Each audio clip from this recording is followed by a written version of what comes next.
agency sales director for Tapjoy in the London office. So we look after sort of the majority of EMEA. We have an office in Germany as well, but yeah, we look after the most of Europe outside of that.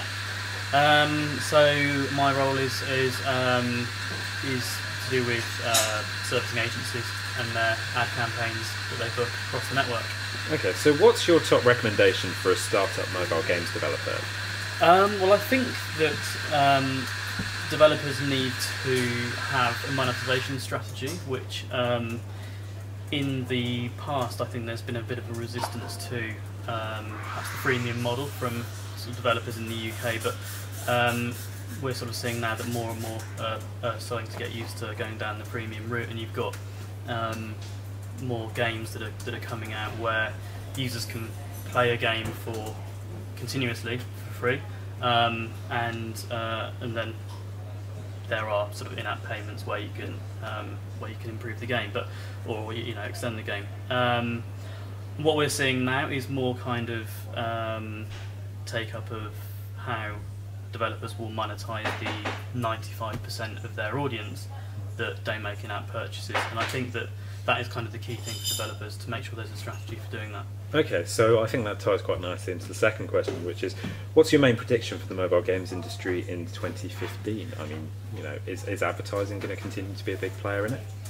I believe so, and I hope so. It's obviously key to us, but I think that there's going to be more different types of advertising and more kind of ad tech platforms that are going to be around. There's already quite a few.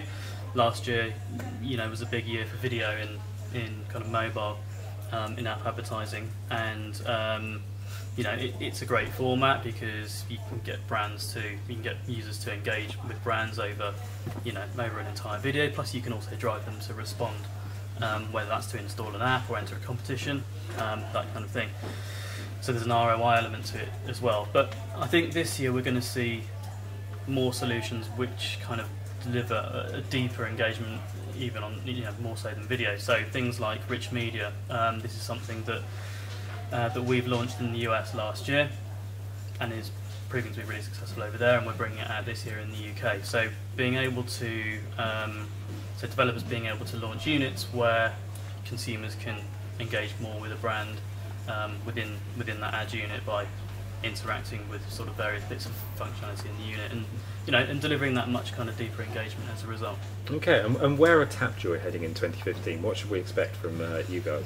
So we're working towards bringing out a platform, a new SDK, which is kind of all-encompassing for developer solutions. We want to have a product which helps developers not only monetize the 95% of users that don't necessarily buy sort of in-app sort of payments within the app, but also help them optimize users that are sort of making purchases. So we've recently acquired an analytics platform called Rocks, and we're integrating that into our monetization SDK as we speak, with a beta version coming out in January, and that will just enable developers to look at their entire user base and fine-tune their advertising sort of platform and the products that they show to people based on behaviours. So if they've got a percentage of users that will never make an in-app purchase, they might see the Tapjoy marketplace, but then some of those people might never go into the Tapjoy marketplace, so they might need to show them a video product instead. So it's about using data and analytics to sort of build a picture of their audience, and so they can work out exactly how to monetize them in the right way. Okay, so looking to find value across the ecosystem. Thanks very much. Yeah. Thank you very much for joining us. Brilliant, thank you.